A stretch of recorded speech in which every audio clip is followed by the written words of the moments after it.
దీర్ఘకాలిక వ్యాధులను శాశ్వతంగా నయం చేసేది కేవలం ఆయుర్వేద వైద్యమని ఆంధ్రప్రదేశ్ రాష్ట్రం నెల్లూరు నగరంలోని అమృత ఆయుర్వేద సిద్ధ హాస్పిటల్ డాక్టర్ జాహ్నవి అన్నారు. ఈ సందర్భంగా వారు మాట్లాడుతూ ఇప్పుడున్న ఆధునిక యుగంలో ప్రతి మనిషి ఏదో రకంగా రోగాల బారిన పడుతూ అనారోగ్య సమస్యలు తెచ్చుకుంటున్నాడు. వీటి పరిష్కారానికి ఎలాంటి సైడ్ ఎఫెక్ట్స్ లేని ఆయుర్వేద వైద్యంతో అనేక జబ్బులను నయం చేయవచ్చని అన్నారు.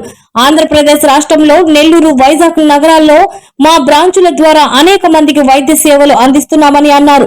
త్వరలో తెలంగాణలో సైతం బ్రాంచ్ ఓపెన్ చేసి వైద్య సేవలు అందుబాటులోకి తీసుకొస్తామని తెలిపారు. మీడియా ఛానల్ కి నా నమస్కారం అండి. Myself doctor Jahnavi, BAMS from Amrita Ayurveda and Siddha hospital. ఇప్పుడు ఉన్న కండిషన్స్ బట్టి మనం చూస్తుంటే ప్రతి ఒక్కరికి వయసు రీత్యా అలాగే లైఫ్ స్టైల్ బట్టి చాలా రకాల డిసీజెస్ అనేవి వస్తూ ఉన్నాయి. మనం చూసుకున్నట్లయితే 30 ఏళ్ల నుంచి కూడా అరుగుదల సమస్యలు, సయాటికా సమస్యలు ఇవన్నీ చూస్తూ ఉంటాం. చాలా మందికి అవేర్నెస్ లేక ఇలాంటి దీర్ఘకాలపు సమస్యలకి ఎక్కువగా కొంచెం సర్జికల్గా చిన్న వయసులోనే సర్జరీస్ అని అలా వెళ్తూ ఉంటారు.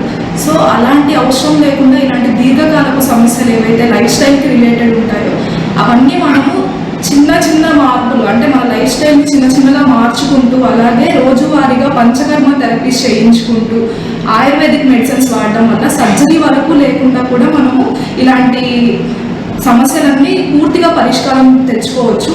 ఎప్పటికైనా మనం మన లైఫ్ స్టైల్ని చిన్నగా చేంజ్ చేసుకోవాలనేది ఎప్పటికైనా మనం చేయాల్సిందే. అదేంటో మనం సర్జరీ ఇవన్నీ అవాయిడ్ చేస్తూ చిన్న మార్పులు, ఆహార మార్పులు కానీ లేదా రోజువారీ మనము ఇలా సిట్టింగ్ పొజిషన్స్లో ఉంటూ ల్యాప్టాప్స్ ముందు ఎక్కువ సాఫ్ట్వేర్స్ కానీ వీళ్ళంతా చిన్న వయసులోనే ఎక్కువ అరుగుదలలు చూస్తూ ఎక్కువ మనకి పెయిన్స్ చిన్న వయసు నుంచే మరి ఎక్కువ లో బ్యాక్ పెయిన్స్ అని అలాగే షుగర్ వ్యాధులు, ఎప్పటికీ స్టెరాయిడ్స్ మీద ఉంటూ ఆస్తమా సమస్యలు కానీ లేదా థైరాయిడ్ సమస్యలు కానీ ఇలాంటి దీర్ఘకాలపు సమస్యలకి మనము ఆయుర్వేదిక్లో మంచి సైడ్ ఎఫెక్ట్స్ లేకుండా కూడా రిజల్ట్స్ అనేవి చూస్తూ ఉంటాము.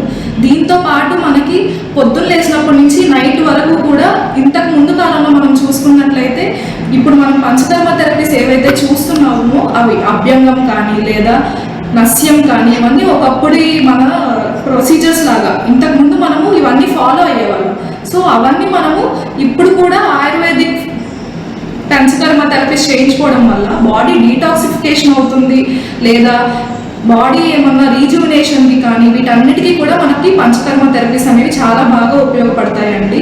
సో మ్యాక్సిమం మనము అన్నిటికీ సర్జికల్ మెథడ్స్ కాకుండా కొంచెం దీర్ఘకాలంగా మంచి హెల్తీ వేలో తగ్గించుకోవాలి అంటే ఆయుర్వేదం అనేది చాలా బెస్ట్ అండి. దీనివల్ల మనకి సైడ్ ఎఫెక్ట్స్ అయితే ఏమీ ఉండవు. చాలామంది అపోహపడుతూ ఉంటారు ఒళ్ళు వేడి చేస్తుందని. అదేంటంటే మన ఒంటి తీరు బట్టి ఆ మందులు అలా అవుతాయి అంతే తప్పితే అది సైడ్ ఎఫెక్ట్గా కన్సిడర్ చేయమండి. సైడ్ ఎఫెక్ట్స్ అంటే ఏంటంటే మన బాడీలో ఏదైతే మన అవయవాలు ఉన్నాయో కిడ్నీస్ కానీ లేదా హార్ట్ కానీ ఇంకా లివర్ కానీ ఇలాంటి సమస్యలకి మనం వాడుతున్న మందులు ఈ అవయవాలు పాడవడానికి ఏమన్నా తోడ్పడుతున్నాయంటే వాటిని మనము సైడ్ ఎఫెక్ట్స్ అనుకుంటాం. బాడీ అనేది వేడి చేయడము ఒక సైడ్ ఎఫెక్ట్ కాదు, అది మన ఒంటి తీరు బట్టి మందులు వేడి చేస్తాయి అంటారు. సో సైడ్ ఎఫెక్ట్స్ అంటే అవయవాలు దెబ్బతినడాన్ని మనం సైడ్ ఎఫెక్ట్స్ అంటాం. సో కొంచెం అవి ఆ అపోహలు ఏవైతే ఉన్నాయో అవి పక్కన పెట్టి కొంచెం ఇలాంటి దీర్ఘకాలపు సమస్యలకి వెంటనే నిర్ణయాలు తీసుకోకుండా కొంచెం మంచి రీత్యా అంటే రోజువారీ చిన్నగా మార్పులు చేసుకుంటూ త్వరలో కూడా మేము తెలంగాణలో కూడా మన బ్రాంచ్ని స్టార్ట్ చేయాలనుకుంటున్నాం. సో కుదిరినంత వరకు న్యాచురల్గానే హీల్ చేసుకోవడానికి మనము ఇలాంటి దీర్ఘకాలపు సమస్యలకి ఎటువంటి సైడ్ ఎఫెక్ట్స్ లేకుండా క్యూర్ చేసుకోవడానికి చూద్దాము. నమస్తే.